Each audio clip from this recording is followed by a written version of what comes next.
সবাইকে ওয়েলকাম জানিয়ে শুরু করছি নতুন আরেকটি রেসিপি দেখার জন্য। প্রিয় দর্শক, আজকের রেসিপিতে আমি তৈরি করে দেখাবো রুই মাছের তেল ঝাল ভুনা রেসিপি। আশা করি আজকের এই রেসিপিটি আপনাদের কাছে খুবই ভালো লাগবে। এইভাবে রান্না করলে আপনি যাকে খাবেন সে আপনার রান্নার প্রশংসা করবে। চলুন রেসিপিটা তৈরি করি। এখানে প্রথমে আমি রুই মাছটাকে কেটে পরিষ্কার করে ধুয়ে পানি ঝরিয়ে নিয়েছি।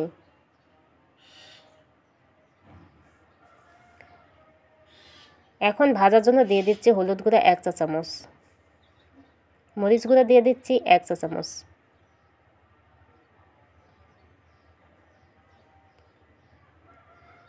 এরপর দিয়ে দিচ্ছি ভাজার জন্য পরিমাণ মতো লবণ। এখন মাছটাকে ভালো করে ম্যারিনেট করে নিব।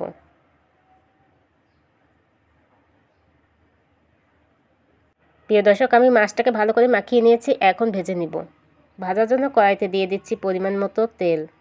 রান্নাটা আমি মাটি চুলায় করছি। মাটি চুলায় রান্না করলে যে কোনো রান্নায় টেস্ট মাশাআল্লাহ অনেক ভালো আসে। তেল গরম হলে দিয়ে দিচ্ছি রুই মাছ। প্রথমে আমি রুই মাছের মাথাগুলো ভেজে নিব। এক পাশ ভাজা হলে অপর পাশটা উল্টে দিয়ে এভাবে ভেজে নিচ্ছি। এখন মাছগুলো ভেজে নিব।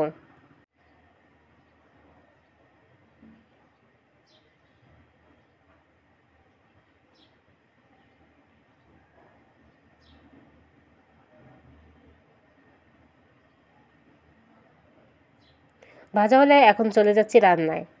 রান্নার জন্য কড়াইতে দিয়ে দিচ্ছি পরিমাণ মতো সয়াবিন তেল। তেল গরম হলে দিয়ে দিচ্ছি পেঁয়াজ আর রসুন বাটা। এই রেসিপিটা তৈরির জন্য আমি একটু বেশি পরিমাণে পেঁয়াজ রসুন দিয়ে দিচ্ছি, এতে করে টেস্টটা ভালো আসবে। পেঁয়াজ আর রসুনটা ভালো করে ভেজে নিচ্ছি যাতে করে কাঁচা গন্ধটা চলে যায়। এরপর দিয়ে দিচ্ছি পরিমাণ মতো লবণ।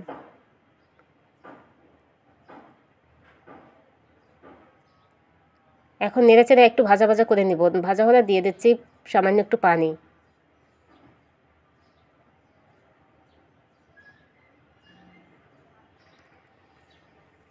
এখন দিয়ে দিচ্ছি মরিচ গুঁড়া।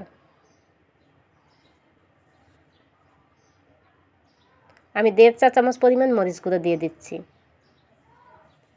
দিয়ে দিচ্ছি হলুদ গুঁড়া 1 চা চামচ। ধনিয়া আর জিরার গুঁড়া দিয়ে দিচ্ছি 1 চা চামচ। এখন মশলাটা অনবরত নেড়েচেড়ে কষিয়ে নিব।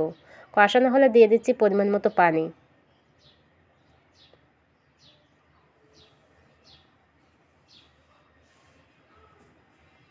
পানিতে বলক চলে আসলে পর্যায়ে দিয়ে দিচ্ছি ভেজে রাখা রুই মাছ।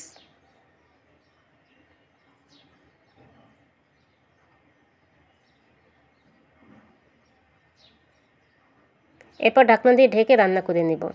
সবশেষে দিয়ে দিচ্ছি ভাজা জিরার গুঁড়া।